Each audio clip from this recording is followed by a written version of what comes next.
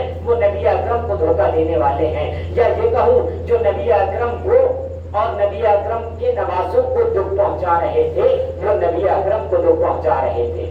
عزیزان گرامی، نبی اکرم کے متعدد معجزات، متعدد واقعات ہماری کتب میں بھی لکھے ہوئے ہیں، لیکن عزیزان گرامی جب یہ کہا کہ نبی اکرم کے نواسوں کو پروردگار عالم نے شہادت دی اور اس شہادت کو نبی کی شہادت مانا، عزیزان گرامی پروردگار عالم نے نبی اکرم کے نواسوں کو شہادت دی، اور ایسی شہادت دی جو کائنات میں اتنی مشہور ہوئی، اتنی شہرت اس شہادت نے پائی کہ کسی کی شہادت کی اتنی شہرت نہیں ہوئی جتنی نبی کے نواسوں کی ہوئی۔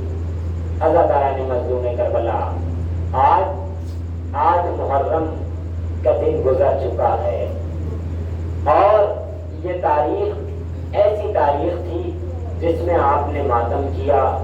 یقینی طور پہ آپ عزیزوں تھک گئے ہوں گے، یقینی طور پر آپ یہ چاہ رہے ہوں گے کہ اب ہم سو جائیں، ہمیں سکون مل جائے، لیکن ایک مرتبہ کربلا کا رخ بھی کر لیجیے گا عزیزان گرامی، وہاں کسی طرح کا سکون نہیں ہے، کسی طرح کا آرام نہیں ہے۔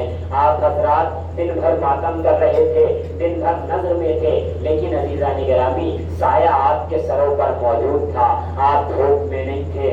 آپ کو اگر پیاس لگتی تھی تو پانی پی لیتے تھے، بھوک لگتی تھی تو کچھ کھا لیا کرتے تھے، لیکن ذرا کربلا میں آئیے، آج عزیزان گرامی پانی کو ختم ہوئے بھی کتنے گھنٹے ہو گئے ہیں، یہ آج کا پورا دن بھی گزر چکا ہے کہ اہل بیت اطہار کے خیموں میں پانی نہیں ہے، کل کا دن بھی مکمل گزر چکا ہے، پانی نہیں ہے۔ ہاں عزاداران مظلوم کربلا، 7 محرم کو پانی بھی ختم ہو گیا تھا۔ اب عزیزوں وہ وقت بھی آ گیا ہے کہ اب ہمارا مولا بس 2 روز کا مہمان ہے، یا یہ کہوں کہ بس بیچ میں 1 دن بچا ہوا ہے اور 1 رات بچی ہوئی ہے جو ہمارا مولا ہمارا مہمان ہے۔ ہاں عزاداروں، اب بہت ہی تیزی سے ہمارا مولا اپنی قتل گاہ کی طرف بڑھ رہا ہے، اور وہ وقت بھی آ رہا ہے کہ جب روز عاشور آیا، ہاں عزاداران مظلوم کربلا،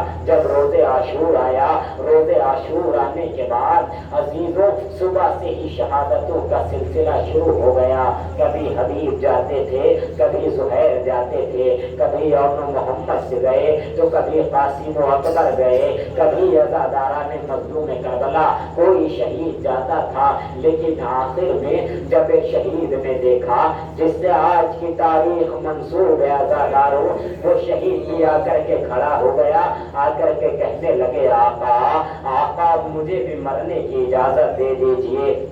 ایک مرتبہ مولا فرماتے ہیں کہ اے میرے بھیا, اے میرے علمدار, اے میرے غازی, تم تو میرے لشکر کے علمدار ہو, تم کہاں اجازت مانگ رہے ہو. ایک مرتبہ عزاداروں عباس نے چاروں جانب دیکھا, دیکھنے کے بعد کہتے ہیں آقا اب وہ لشکر کہاں رہ گیا جس کا میں علمدار تھا, جس کا میں سپہ سالار تھا.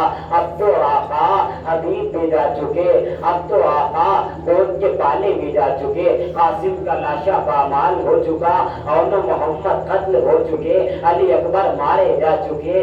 اللہ اکبر. مولا کہتے ہیں اے میرے بھیا اگر تم جانا ہی چاہتے ہو تو ایسا کرو کہ اب جاؤ اور جا کر کے بچوں کے لیے پانی کا اہتمام کر دو. ہاں عزاداران مظلوم کربلا زینب, عباس اور وہاں پر سب بیویاں موجود ہیں. عباس گئے خیموں میں, جا کر کے دیکھا خیموں میں, جیسے ہی خیموں کی جانب گئے خیموں سے آوازیں آ رہی تھی, الاتش الاتش کی صدائیں بلند ہو رہی تھی. عزاداروں ہم بڑی آسانی سے سن لیتے ہیں کہ الاتش الاتش کی آوازیں بلند ہو گئی تھی, لیکن یہ الاتش کی آوازیں کوئی آسانی سے نہیں نکلتی ہیں. یہ الاتش کی آواز جب بلند ہوتی ہے, جب کلیجہ منہ کو آنے لگتا ہے, جب آخری منزل آ جاتی ہے, پیاس برداشت نہیں ہوتی, اس وقت کہا جاتا ہے الاتش الاتش, پیاس مارے ڈالتی ہے. عباس خیموں کی طرف بڑھے, اس خیمے میں جا کے دیکھا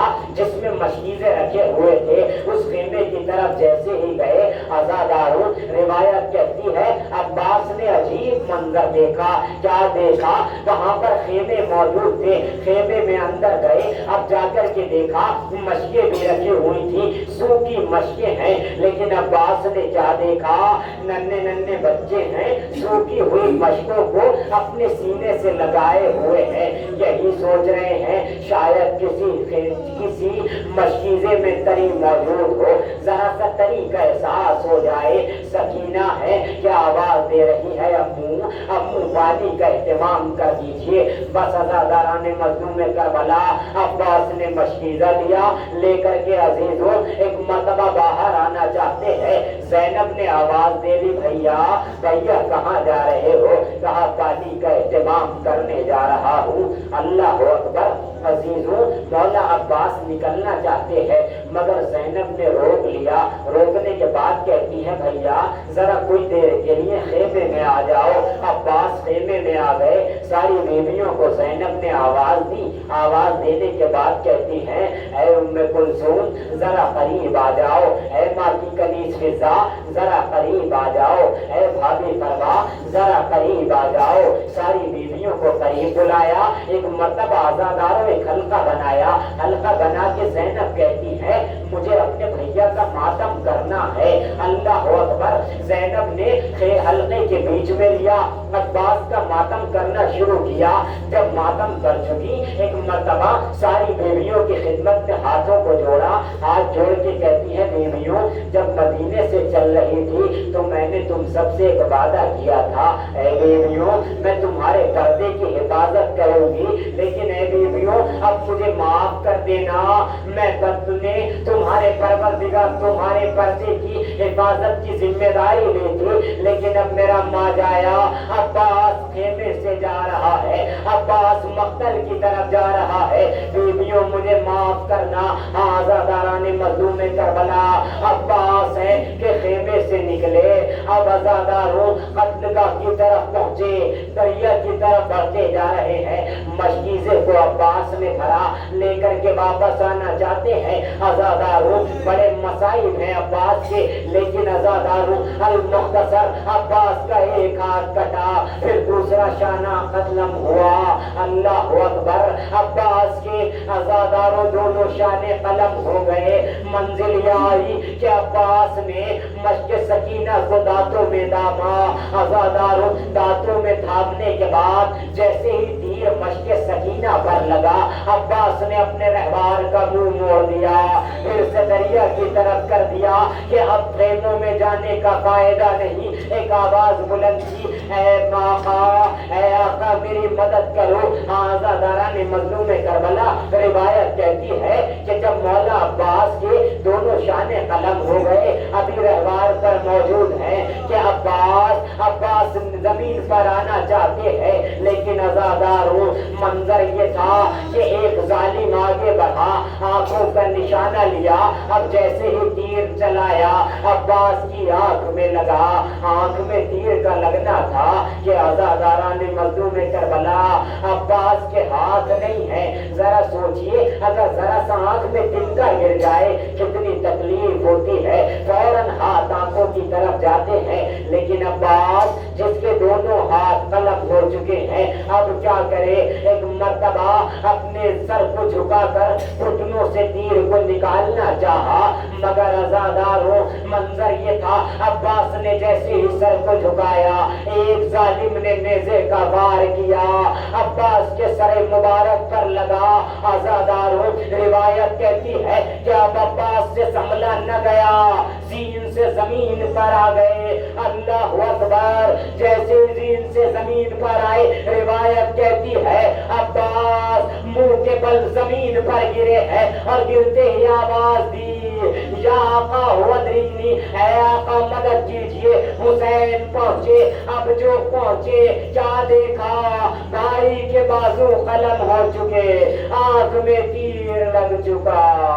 عباس ہے کہ کوئی مدد کو نہیں ہے. وَسَيَعْلَمُ الَّذِينَ ظَلَمُوا أَيَّ مُنقَلَبٍ يَنقَلِبُونَ إِنَّ لِلَّهِ وَإِنَّا إِلَيْهِ رَاجِعُونَ. پروردگار کے واسطے محمد والے محمد کے مومنین بیمار ہیں کو شفا کامل عطا فرما. پروردگار جو پریشان حال ہیں ان کی پریشانیوں کو دور فرما. پروردگار جو مومنین مومنات بے روزگار ہیں ان کو روزگار عطا فرما. پروردگار جو برسر روزگار ہیں ان کے روزگار میں ترقی عنایت فرما. پروردگار ہمیں زیادہ سے زیادہ علوم آل محمد حاصل کرنے کی توفیق عنایت فرما. پروردگار ہمارے امام کے ظہور میں تاجیل فرما. ہمارے امام کا ظہور ہو کہ ان کے